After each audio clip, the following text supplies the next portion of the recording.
35년 역사를 자랑하는 부산의 한 대형 병원에서 벌어진 충격적인 일입니다.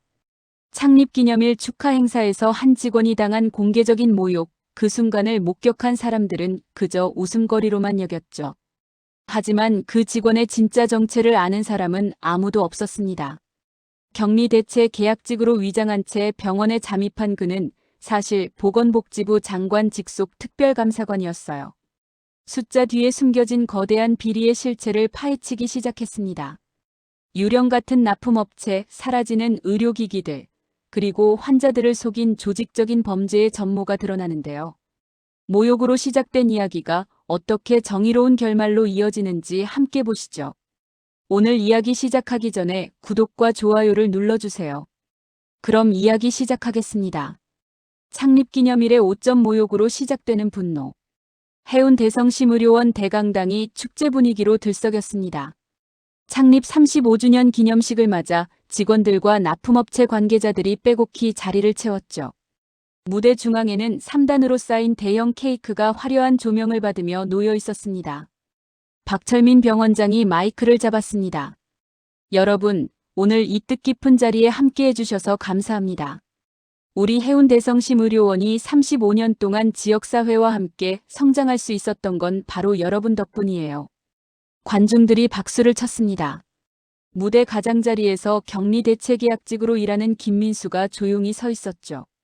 그의 목에는 임시 출입증이 달랑 걸려 있었습니다. 박 병원장이 케이크 커팅 나이프를 들었습니다. 자, 그럼 이제 케이크를 자르면서 새로운 35년을 시작해 보겠습니다. 케이크를 자르던 박 병원장의 손이 갑자기 멈췄습니다. 그의 시선이 김민수에게 향했죠. 저기 계신 분. 격리 쪽에서 새로 오신 분 맞죠? 김민수가 고개를 끄덕였습니다. 네, 맞습니다. 박 병원장이 웃음을 지었습니다. 하지만 그 웃음에는 묘한 기운이 감돌았죠. 축하 케이크를 나눠드려야겠네요. 모든 직원이 함께 즐겨야 하는 거 아닙니까? 박 병원장이 케이크 한 조각을 떠서 김민수를 향해 던졌습니다. 크림과 딸기가 김민수의 정장 재킷에 그대로 들러붙었죠. 관중석에서 웃음소리가 터져나왔습니다. 아하, 병원장님이 장난기가 많으시네요. 깜짝 이벤트인가 봐요.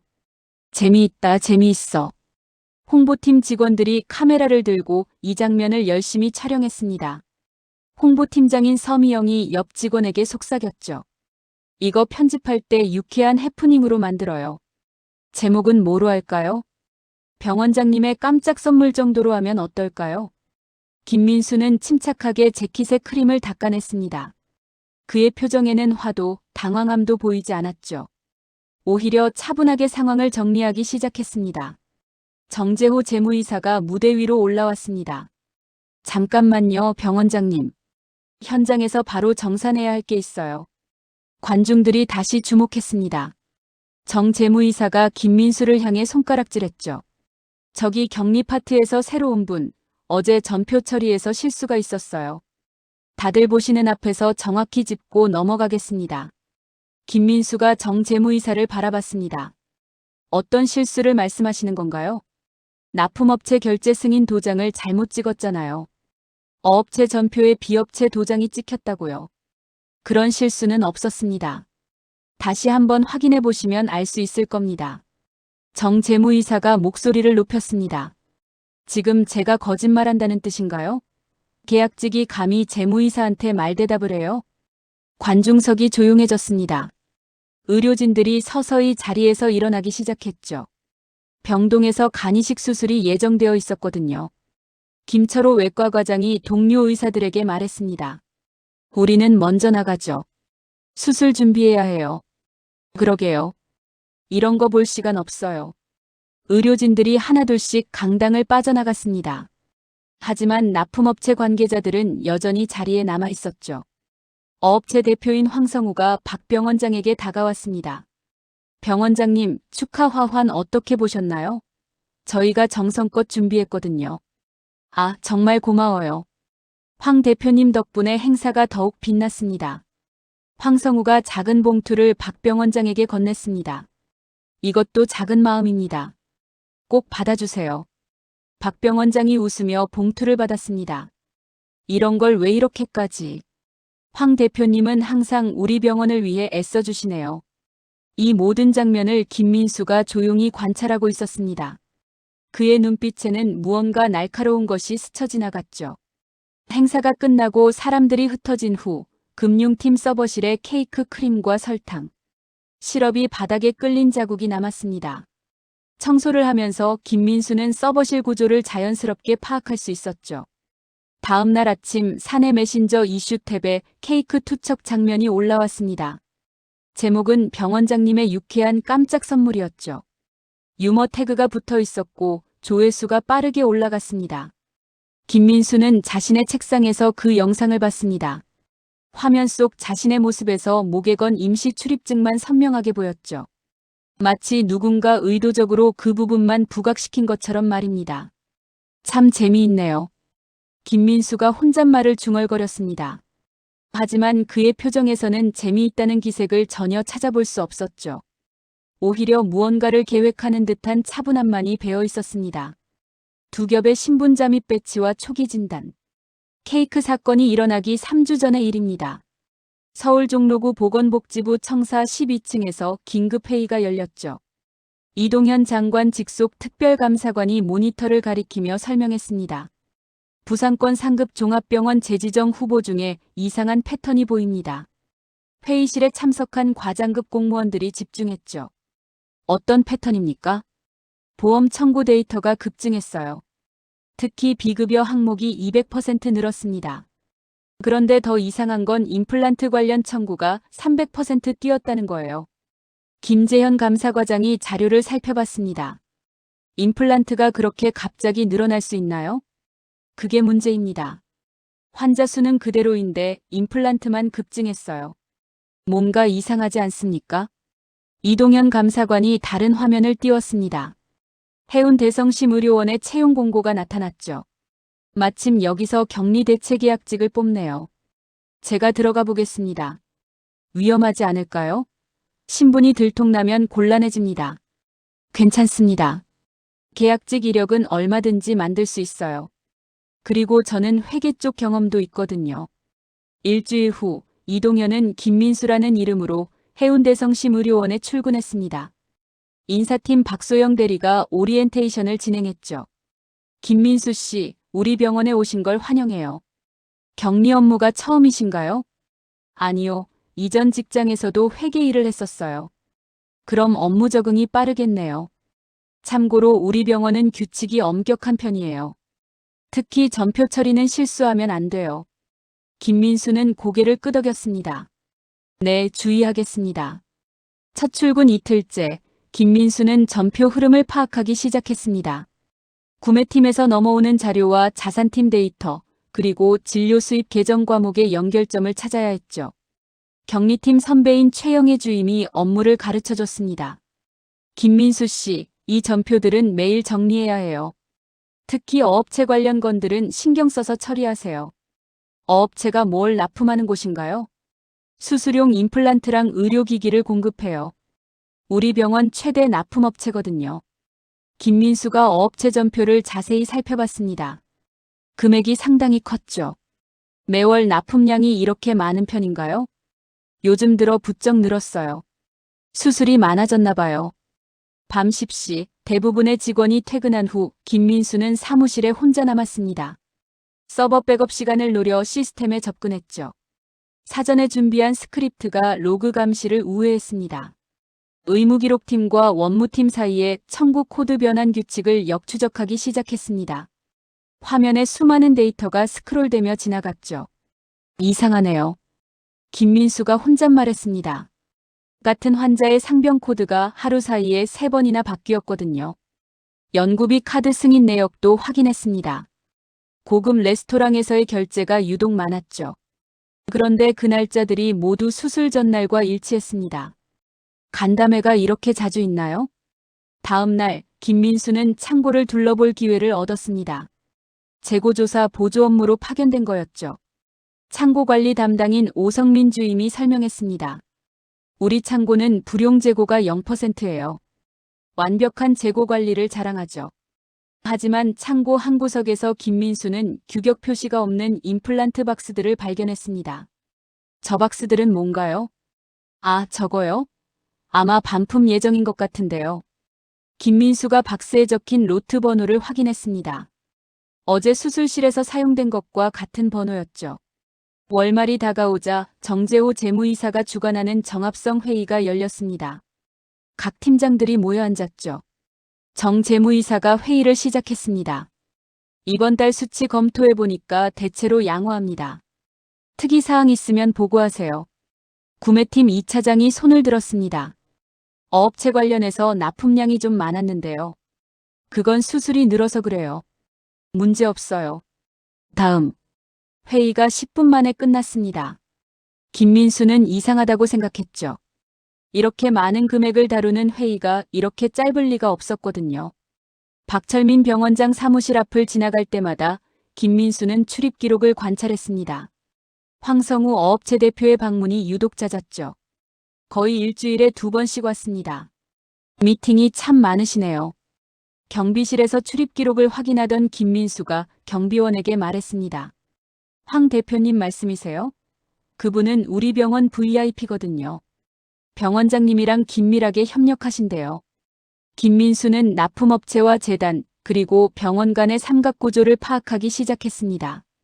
표면적으로는 정상적인 거래였지만 자금 흐름을 자세히 보면 의심스러운 부분이 많았죠. 이제 본격적으로 시작해야겠네요. 김민수가 책상에 앉아 다음 단계를 계획했습니다. 그의 진짜 임무가 시작되는 순간이었죠. 숫자의 그림자 유령 계약과 창고의 공백.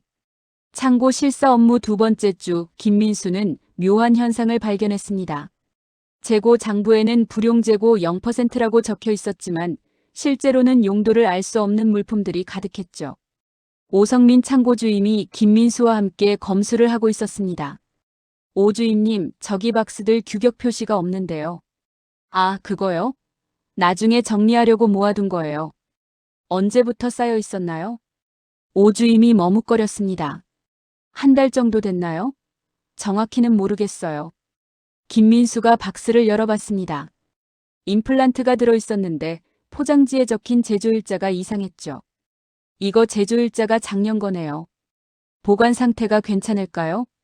의료기기는 보관만 잘하면 오래 써도 돼요. 하지만 김민수는 의심을 품었습니다. 다음 날부터 창고 출입 패턴을 관찰하기 시작했죠. 화요일과 목요일마다 창고에서 물건이 빠져나갔습니다. 장부상으로는 수술실 소모로 처리됐지만 실제 수술 스케줄과 맞지 않았어요. 수술실 수간호사인 김정희와 대화를 나눌 기회가 있었습니다. 간호사님, 임플란트 사용량이 요즘 많이 늘었나요? 늘었다기보다는 비슷해요. 그런데 왜 그런 걸 물어보세요? 격리에서 재고 관리 때문에 확인하는 거예요. 김 간호사가 고개를 갸우뚱했습니다. 그런데 이상한 게 있어요. 창고에서 받은 임플란트랑 실제 쓰는 거랑 규격이 다를 때가 있거든요. 어떻게 다른가요? 로트 번호는 같은데 제품 상태가 달라요. 새 것 같지 않은 느낌? 김민수는 더욱 주의 깊게 조사했습니다. 어업체 전표를 면밀히 분석한 결과 놀라운 사실을 발견했죠. 같은 로트 번호의 임플란트가 창고에서 사라진 날, 어업체 명의로 외부 의원에 납품된 기록이 있었습니다. 이게 무슨 의미지? 김민수가 혼자 야근하며 데이터를 맞춰봤습니다. 패턴이 명확했어요.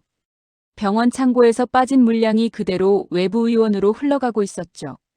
어업체의 본점 주소를 확인해봤습니다. 서류상으로는 부산 남구에 있다고 되어 있었지만 실제로 가보니 1평짜리 가상 오피스였습니다.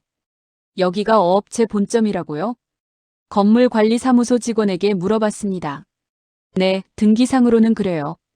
하지만 실제로 사람이 상주하지는 않아요. 우편물만 받아가더라고요. 김민수는 재단 관련 계좌도 추적했습니다. 병원 재단 산하 사회복지법인 계좌와 어업체 계좌 사이에 반복적인 자금 이동이 있었죠. 매월 20일경에 재단에서 어업체로 큰 돈이 나갔고 25일경에 어업체에서 다시 재단으로 돌아왔습니다. 명목은 기부금 환급이었어요. 순환 거래네요. 김민수가 중얼거렸습니다. 돈 세탁의 전형적인 패턴이었죠. 연구비 카드 사용 내역도 수상했습니다. 간담회 명목으로 고급 레스토랑에서 결제된 금액이 한 번에 200만 원씩이었어요. 그런데 그 날짜들이 모두 큰 수술 전날과 일치했습니다. 구매팀 2차장과 우연히 마주쳤을 때 김민수가 넌지시 물어봤습니다. 이 차장님 간담회를 자주 하시나 봐요. 간담회요? 저희가 언제 간담회를 했다고 그래요? 연구비 카드 내역에 보니까 레스토랑 결제가 많더라고요. 이 차장이 당황한 표정을 지었습니다. 그건 제가 결제한 게 아닌데요. 아마 다른 팀에서 한 걸 거예요. 보험 청구 시스템도 들여다봤습니다. 상병 코드 V99가 과도하게 사용되고 있었어요. 이 코드는 원래 예외적인 상황에서만 써야 하는 건데 전체 청구의 30%나 차지했습니다. 의무기록팀 최민정 과장과 대화를 나눴습니다. 최 과장님, V99 코드를 이렇게 많이 쓰는 게 정상인가요? 정상은 아니죠. 하지만 워낙 복잡한 케이스가 많다 보니까요. DRG 묶음 수가에서 빠지는 건 괜찮나요? 최 과장이 눈을 피했습니다. 그건 원무팀에서 알아서 처리할 거예요. 저희는 의학적 판단만 하면 돼요. 내부 감사 보고서도 문제였습니다. 지난달 감사에서 하자 없음으로 결론이 났지만 파일 속성을 보니 외부에서 수정된 흔적이 있었어요. 이건 말도 안 돼요. 김민수가 메타데이터를 확인하며 혼잣말했습니다. 원본 파일은 문제점을 지적했는데 나중에 누군가 내용을 바꾼 거였죠. 정재호 재무이사가 김민수를 불렀습니다. 김민수 씨, 지난주 정산 업무 어떻게 된 거예요? 어떤 부분 말씀이신가요? 어업체 전표 검수에서 시간이 너무 오래 걸렸다고 하던데요. 김민수가 침착하게 답했습니다. 꼼꼼히 확인하느라 그랬습니다. 실수하면 안 될 것 같아서요. 너무 꼼꼼한 것도 문제예요. 적당히 하세요. 그 말을 들은 김민수는 확신했습니다. 자신이 뭔가 중요한 단서에 가까워지고 있다는 걸 말이죠. 박철민 병원장이 요구한 문제없음 보고서를 작성하면서 김민수는 각 문단의 첫 글자로 암호를 만들어 넣었습니다. 재지정 심사 D-10 현장 포획. 서울 본부로 보낼 은밀한 메시지였죠. 이제 합동점 건반이 움직일 때가 됐습니다. 미끼 보고서 폭발 유도와 신분 열람의 균열. 환자 안전과 비급여 투명화 재현이라는 제목의 보고서를 김민수가 작성했습니다. 겉보기에는 건전한 개선 제안서였지만 실제로는 병원 측의 반응을 유도하는 미끼였죠. 보고서 내용에는 민감한 부분들이 포함되어 있었습니다. 임플란트 재고 관리 개선안, 비급여 항목 사전 고지 강화, 납품업체 선정 과정 투명화 등이었죠. 김민수가 보고서를 정재호 재무이사에게 제출했습니다. 재무이사님, 격리 업무하면서 느낀 점들을 정리해봤습니다. 정 재무이사가 보고서를 훑어봤습니다. 처음에는 무심한 표정이었는데 읽어갈수록 얼굴이 굳어졌어요. 이게 뭐예요? 격리 직원이 왜 이런 걸 써요? 업무 개선 차원에서 제안 드리는 거예요. 제안이라고 하기에는 내용이 너무 구체적인데요. 어디서 이런 정보를 얻었어요? 김민수가 담담하게 답했습니다. 평소 업무하면서 관찰한 내용들입니다. 정 재무이사가 보고서를 박철민 병원장실로 가져갔습니다. 30분 후 급하게 회수하러 왔죠. 김민수 씨, 이 보고서는 제출하지 마세요. 내용이 부적절해요. 어떤 부분이 부적절한가요? 격리 직원 주제의 병원 운영에 대해 이러쿵저러쿵 하는 게 월권이에요. 그리고 일부 내용은 사실과 다르고요. 김민수는 보고서를 돌려받으며 말했습니다. 알겠습니다. 하지만 언젠가는 이런 개선이 필요할 것 같은데요. 그 말을 들은 정 재무이사의 표정이 더욱 험악해졌습니다. 다음 날 홍보실에서 내부 공지가 나갔습니다. 서미영 홍보실장이 직접 작성한 내용이었죠. 우리 병원에 근무하는 일부 직원 중에 업무 범위를 벗어나 무책임한 제안을 하는 경우가 있습니다. 이는 조직 질서를 해치는 행위이니 주의하시기 바랍니다. 김민수는 동료들의 시선이 자신에게 집중되는 걸 느꼈습니다. 저 사람이 문제 직원인가 봐요. 뭘 잘못했길래 저런 공지가 나올까요? 최영의 격리주임이 김민수에게 조심스럽게 말했습니다. 김민수 씨, 요즘 좀 조심하세요. 위에서 안 좋게 보는 것 같아요. 뭘 조심해야 하나요? 너무 오지랖 넓게 굴지 마세요. 그냥 주어진 일만 하면 돼요. 정 재무이사가 인사팀에 지시를 내렸습니다. 김민수라는 직원, 다른 부서로 이동 검토해보세요. 그리고 인사경고장 준비하고요. 인사팀 박소영 대리가 당황했습니다. 아직 3개월밖에 안 됐는데 벌써 인사조치를 하나요?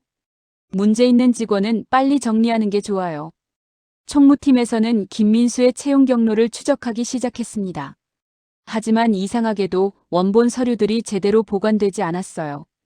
총무팀 김영수 과장이 부하 직원에게 말했습니다. 이 사람 이력서 원본이 어디 있어요? 분명히 파일링했는데 없네요. 스캔본만 있어요. 면접 기록은요? 그것도 없어요. 이상하네요. 박병 원장이 긴급 이사회를 소집했습니다. 이사들이 모인 자리에서 김민수 문제를 논의했죠. 이 직원이 누군지 정확히 파악해야겠어요. 재단 이사장인 강윤호가 말했습니다. 인사기록을 자세히 들여다보죠. 인사팀에서 김민수의 인적사항을 열어보려고 했지만 시스템에서 정부 1급 비공개라는 메시지가 떴습니다. 이게 뭐예요? 왜 열어볼 수 없죠? 인사팀장이 당황했습니다. 일반 계약직 직원 정보가 이렇게 보안 처리될 리가 없었거든요. 시스템 관리자가 확인해봤습니다. 서버 로그를 보니까 청와대 네트워크에서 접근 시도가 있었어요. 청와대요? 그게 무슨 뜻이에요? 잘 모르겠어요. 이런 경우는 처음 봐요. 한편 황성우 어업체 대표가 급하게 박병 원장을 만났습니다. 병 원장님 큰일 났어요. 요즘 감시받는 느낌이에요. 무슨 소리예요? 창고 출입이 자꾸 확인되고 전표 처리도 평소보다 까다로워졌어요. 박병 원장이 심각한 표정을 지었습니다. 혹시 감사 나올 가능성이 있나요? 모르겠어요. 하지만 조심해야 할 것 같아요. 그날 밤 황성우와 비업체 대표 이철수가 박병 원장과 비밀 미팅을 가졌습니다. 장소는 병원 근처 조용한 카페였죠. 우리끼리 대화한 건 절대 외부로 새어나가면 안 돼요. 박병 원장이 목소리를 낮췄습니다. 당연하죠. 우리가 바보도 아니고요. 하지만 그들은 몰랐습니다. 이미 합동점검반이 그들의 움직임을 24시간 추적하고 있다는 걸 말이죠.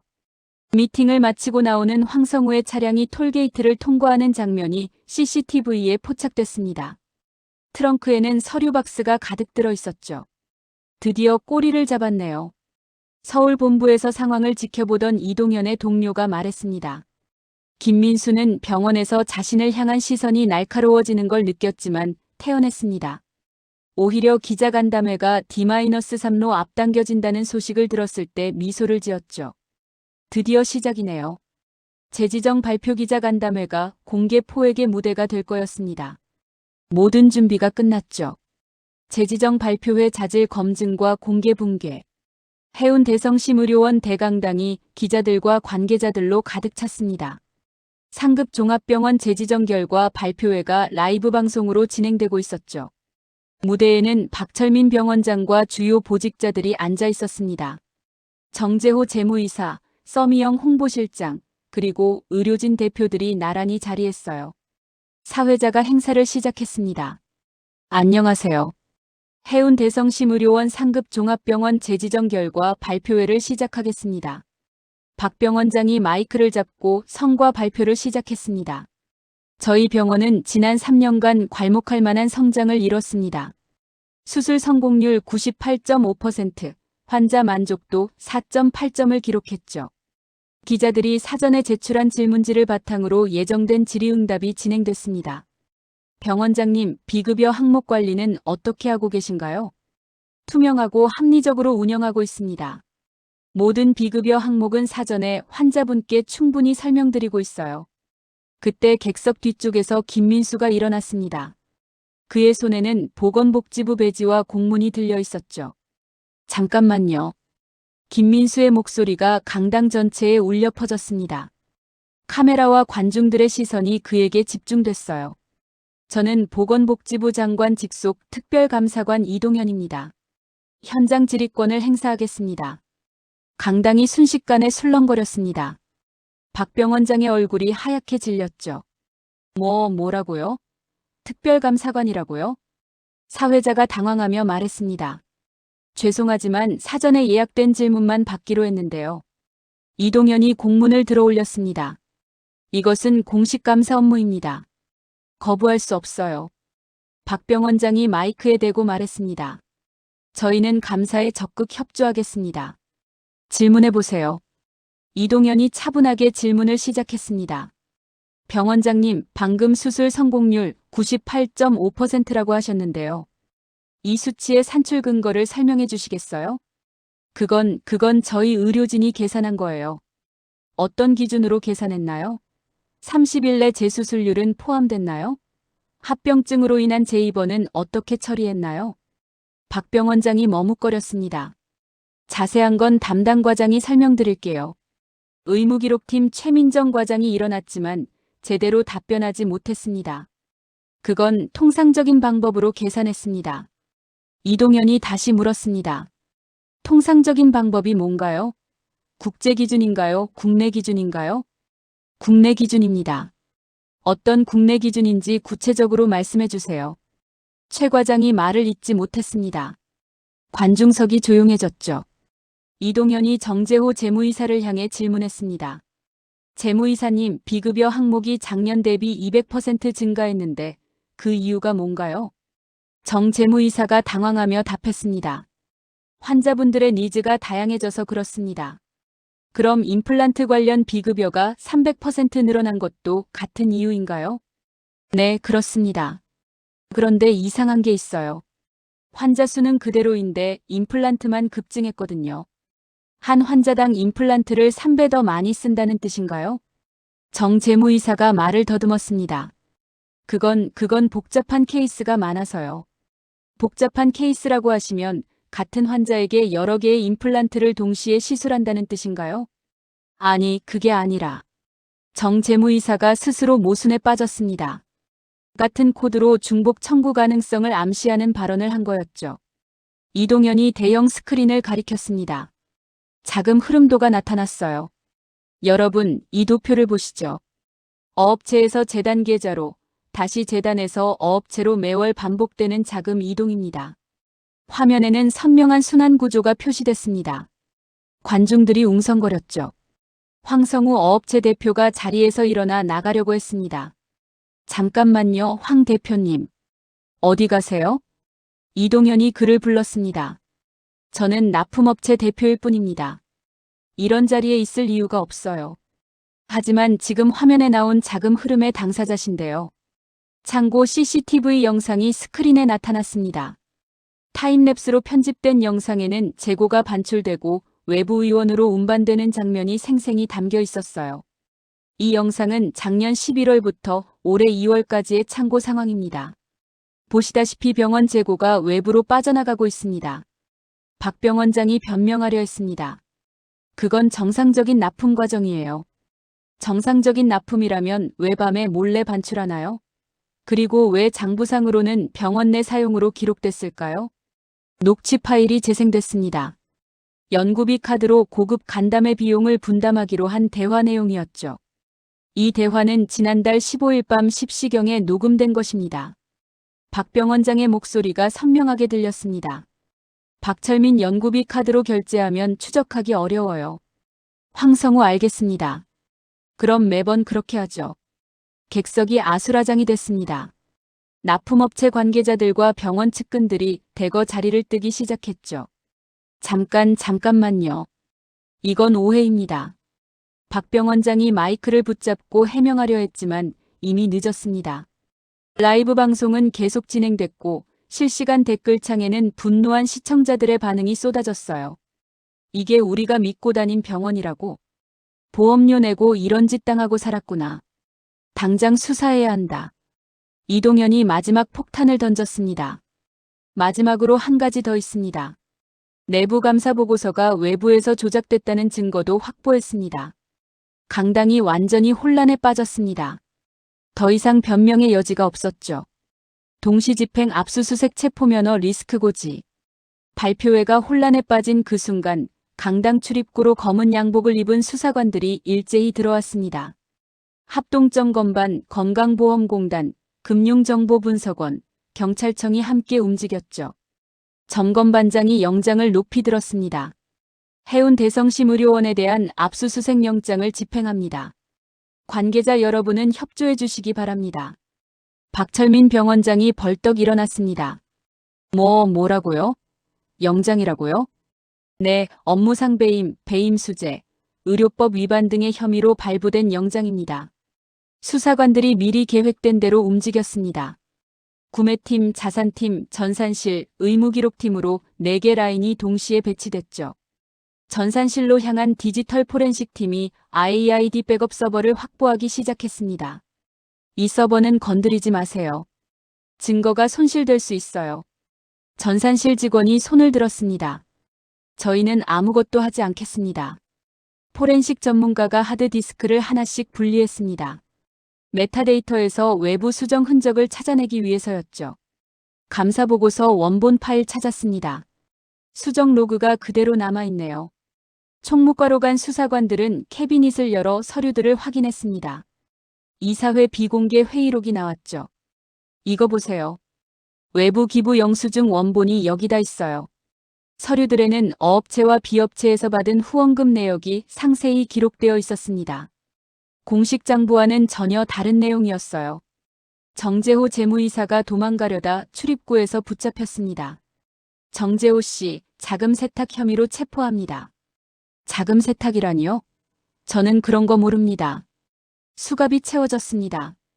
관중들이 그 장면을 바라보며 충격에 빠졌죠. 황성우 어업체 대표도 주차장에서 검거됐습니다. 황성우 씨, 업무상 배임 교사 및 뇌물공여 혐의로 현행범 체포합니다.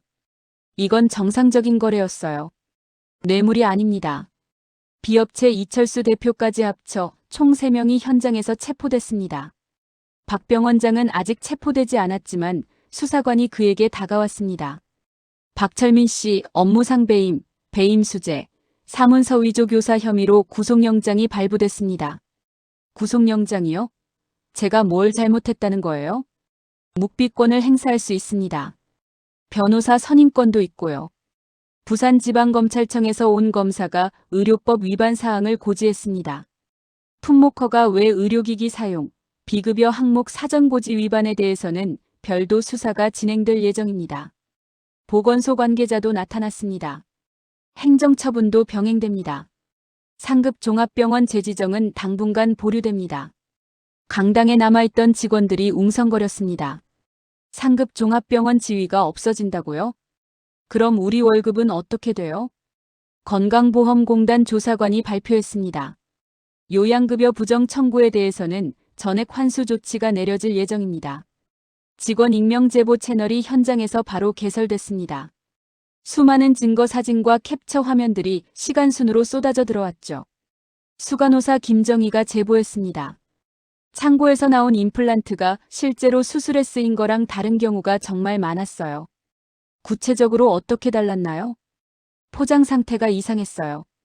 새 제품 같지 않았거든요. 격리팀 최영애 주임도 증언했습니다. 어업체 전표 처리할 때마다 이상하다고 생각했는데 말할 용기가 없었어요. 어떤 부분이 이상했나요? 같은 날 같은 품목이 2번씩 결제됐거든요. 중복인 것 같다고 했더니 정상이라고 하더라고요. 병원 공식 계정에 올라간 유쾌한 해프닝 영상도 증거보전 명령으로 즉시 비공개 처리됐습니다. 홍보실 서미영 실장이 급하게 영상을 삭제하려 했지만 이미 늦었습니다. 죄송합니다. 이미 법원 명령으로 보전 조치가 내려졌어요. 강당 밖에서는 기자들이 몰려와 취재 경쟁을 벌였습니다. 병원장님, 한 말씀 해주세요. 억울한 부분이 있으시면 말씀해 주세요. 하지만 박 병원장은 변호사와 상의 후 답변하겠다며 입을 다물었습니다. 오후 6시 1차 압수수색이 마무리됐습니다. 압수된 물품은 서류 박스 120개, 컴퓨터 하드디스크 47개, 휴대폰 12대였죠. 수사관이 현장 브리핑을 했습니다. 오늘 확보한 증거만으로도 상당한 범죄 혐의가 드러났습니다. 추가 수사를 통해 진실을 밝혀내겠습니다. 병원 직원들은 충격과 불안감에 휩싸였습니다.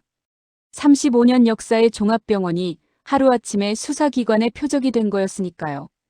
이동현은 조용히 병원을 나서며 동료에게 전화를 걸었습니다. 1차 작업 완료됐습니다.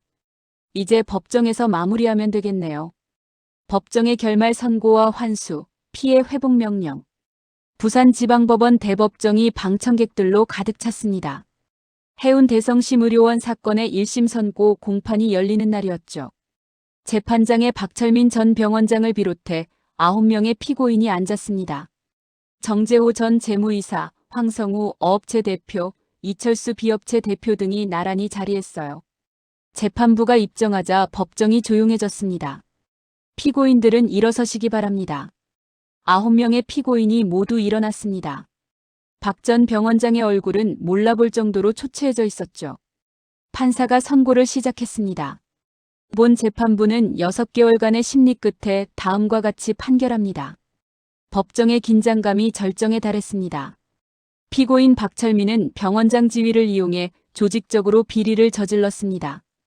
유령업체를 만들어 리베이트를 받고 환자들로부터 부당한 이익을 취했죠.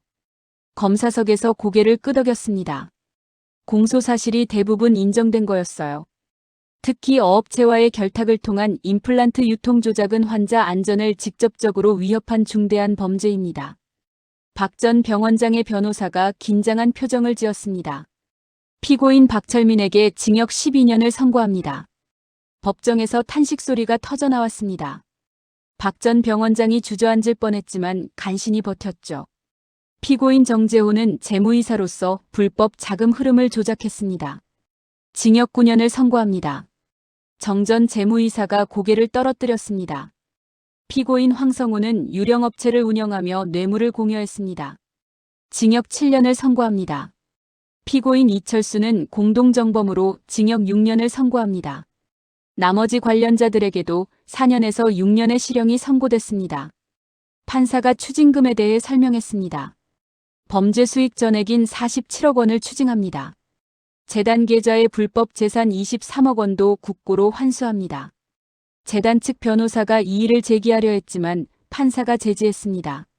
재단은 범죄의 도구로 이용됐으므로 불법 재산은 당연히 환수 대상입니다. 민사적 손해배상 명령도 내려졌습니다. 피해 환자들에 대해서는 임플란트 무상교체 및 진료비 전액 반환을 명령합니다.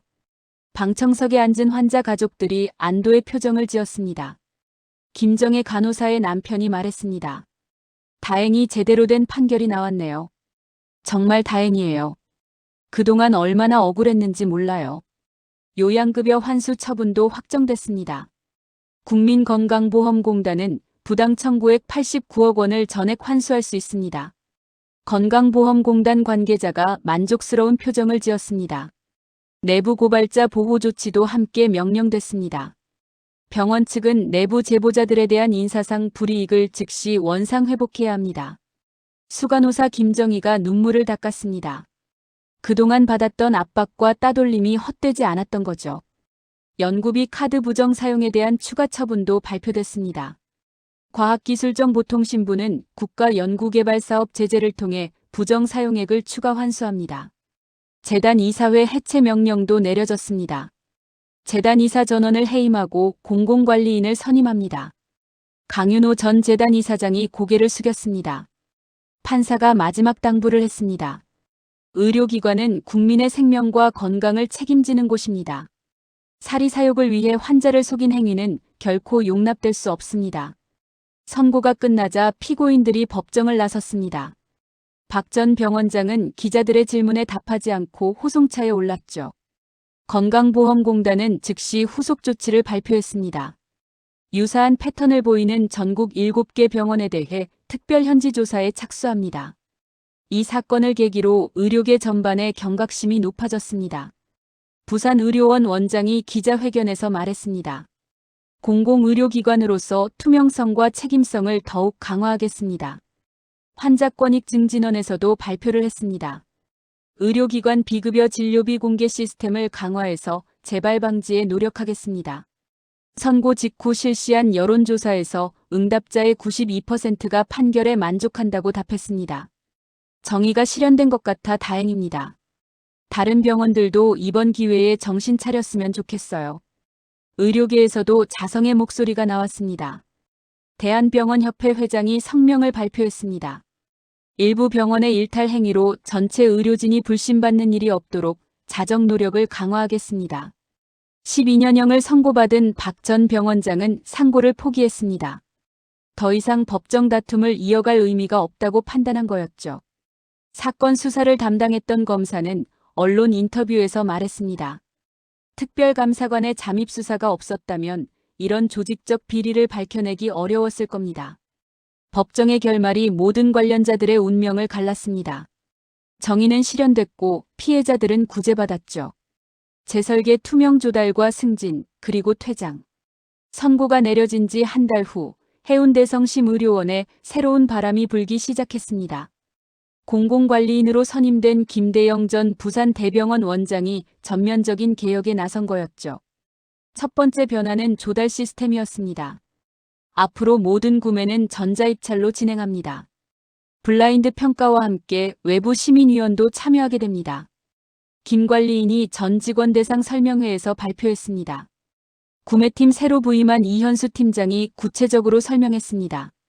납품업체 선정 과정이 완전히 투명해집니다.